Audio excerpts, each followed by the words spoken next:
नमस्कार, मैं हूं आपके साथ साक्षी। उत्तर प्रदेश में आशीष पटेल के बाद अब एक और मंत्री भारतीय जनता पार्टी के लिए मुसीबत बनते जा रहे हैं।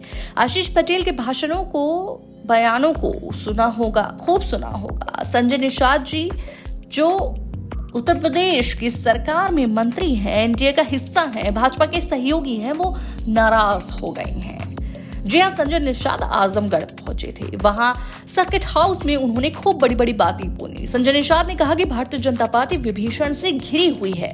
विभीषण इस पार्टी में बहुत सारे हैं और वही प्रधानमंत्री को, गृह मंत्री को, अध्यक्ष को, मुख्यमंत्री को, हर किसी को गलत रिपोर्ट दे रही हैं और इन्हीं विभीषण के चलते भारतीय जनता पार्टी 45 सीटों पर चुनाव हार गई।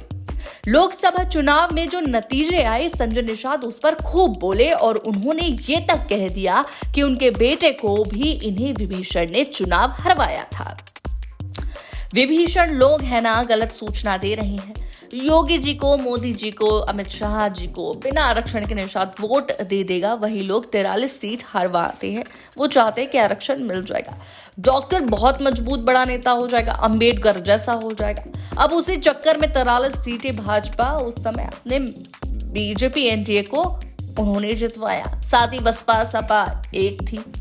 मैं आया, गोरखपुर यही है। अब देखो कितने वोटों से जीता था।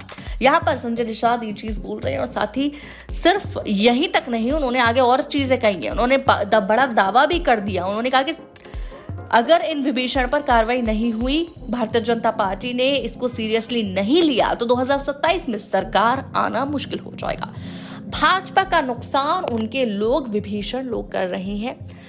आगे उन्होंने कहा कि भूत हारना भी और साथ ही बूथ हारना, इसका मतलब क्या साबित करता है, जिसमें उनके ड्यूटी लगी है, जिलाध्यक्ष दिन भर बैठा हुआ है, उनके जो मंडल अध्यक्ष हैं गाड़ी लेकर बैठे हैं, चाय की दुकान पर वीडियो दिन भर का है। ऐसा थोड़ी होता है, किसको बना दिया आपने, उनको क्यों नहीं हटाया जा रहा है। फिर से क्या 2027 हारने का भी फिर से लोग बैठे रहेंगे, फिर 2027 हार जाएंगे। हम कह रहे हैं आज के दिन में इनके ऊपर कड़ी कार्रवाई होनी चाहिए और उनको पार्टी से भी निकालना चाहिए। धोबी घाट के हो ना, कहीं के भी धोबी हो ना, घाट के हो, कहीं के नहीं होते।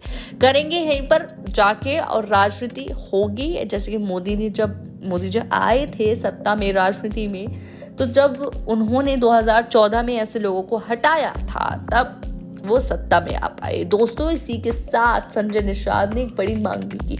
ये सब कुछ बोलने के बाद उन्होंने जो मांग की है, यहाँ पर उससे सवाल उठ रहे हैं कि बीजेपी अब क्या कहने वाली है इस बात पर। यहाँ पर संजय निषाद ने कहा कि निषाद समाज भारतीय जनता पार्टी के साथ ठगा सा महसूस कर रहा है। अगर भारतीय जनता पार्टी को यह लगता है कि निषाद समाज को आरक्षण दिए बिना उनको वोट हासिल कर लेंगे तो उनका वोट भारतीय जनता पार्टी को मिल जाएगा, तो ये गलतफहमी है। विभीषण लोग हैं ना, गलत सूचना दे रहे हैं। योगी जी को, मोदी जी को, यहाँ पर किसी को जो आरक्षण से लेकर है निषाद वोट देगा, वही लोग 43 सीट हरवाएंगे।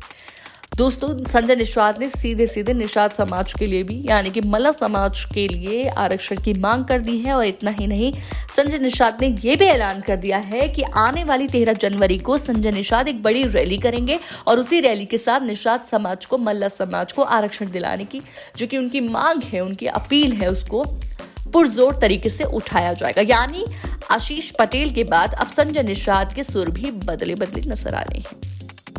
ये संजय निषाद है जो लोकसभा चुनाव के नतीजों के बाद बुलडोजर एक्शन पर भी सवाल खड़े कर रहे थे। ये वही संजय निषाद है जो कई मौकों पर अपनी नाराजगी जाहिर कर चुके हैं। संजय निषाद इस बात पर भी नाराज हो गए थे लेकिन कि लोकसभा चुनाव में उनकी पार्टी को सम्मानजनक सीटें चुनाव लड़ने के लिए नहीं दी गई। उसके बाद उत्तर प्रदेश में हाल ही में 9 सीटों पर हुए उपचुनाव में भी संजय निषाद की पार्टी का ख्याल नहीं रखा गया। तो क्या संजय निषाद के बगावती सुर, संजय निषाद के ये बयान भारतीय जनता पार्टी के लिए कोई अलार्मिंग नोट है? दोस्तों, संजय निषाद मल्ला समाज के लिए आरक्षण की मांग कर रहे हैं, लेकिन संजय निषाद ये भी कह रहे हैं कि भारतीय जनता पार्टी विभीषण से घिरी हुई है।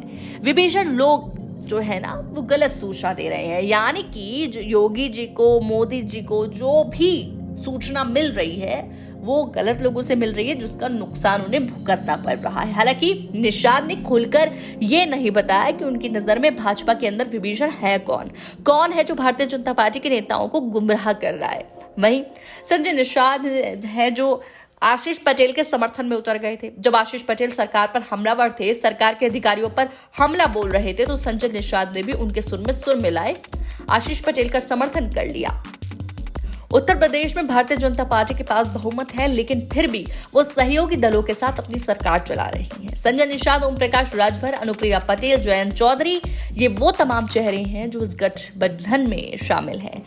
जाहिर सी बात है कि राजभर वोटों के लिए ओम प्रकाश राजभर वोट के लिए अनुप्रिया पटेल और निषाद वोट के लिए संजय निषाद और पश्चिम की राजनीति को साधने के लिए जयंत चौधरी, इनमें से दो तो नाराज हो गए हैं, बहुत नाराज भी हैं। ओम प्रकाश राजभर तो ऐसे नेता है जो वक्त वक्त पर अपनी नाराजगी जाहिर भी कर देते हैं। अब संजय निषाद और आशीष पटेल का इस तरह से नाराज होना भारतीय जनता पार्टी के लिए कहीं से भी सही नहीं है।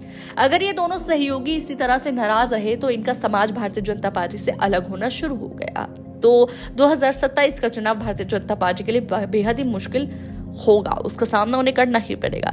अब संजय निषाद 13 जनवरी को कौन सा बड़ा ऐलान करेंगे और 13 जनवरी को वो कौन सी नई भूमिका बनाने जा रहे हैं, किस तरह का आंदोलन करेंगे, किस तरह से वो अपनी बात मनवाए सरकार से, ये भी देखने वाली बात होगी। दोस्तों, फिलहाल संजय निषाद की नाराजगी पर आपकी क्या राय है, कमेंट में जरूर बताइएगा।